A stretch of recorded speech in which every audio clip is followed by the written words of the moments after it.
I've lived here for 21 years, pero at the end of the day, I am still from a Korean family. So growing up, hindi kami masyadong nagse-celebrate ng Christmas. Like my mom and dad, sila mukhang pera.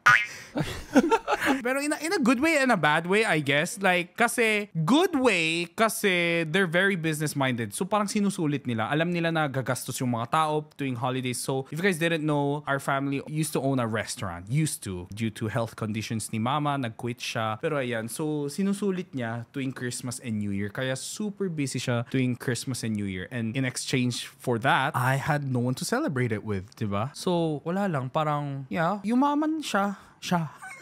Pero yeah, parang wala akong masyadong memories with my family. Normal day lang. Oo, wala. Christmas, wala kaming maalala na, nagganto kami nung Christmas nung 18 ako. Wala akong ganun talaga. Wala kaming handa. Uwi lang sila, pagod na pagod. Di ba? Ikaw? Ako wala din naman kasi nga sabi ko nga sa'yo, wala kaming Christmas. Pero ang sincelebrate namin is New Year. Simula bata ako, akala ko talaga yung New Year is a family thing na talagang required kayong lahat, di ba? Na magkakasama, ganyan. May family tradition ka ba? Anong klaseng family tradition? I used to have a classmate na every New Year, they would parang different theme of paputok. Hindi ko alam kung paputok ang tawag or basta different type of firework. Sometimes it's the mini one, sometimes it's the stick one. Kami meron din kami. Lagi nagpapaputok tuwing New Year. Uy, bakit tumataw?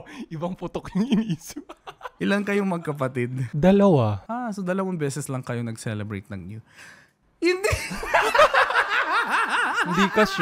Hindi ka sure. Malay mo sinelebrate din sa iba. Out of the family. Oo. Oh my God.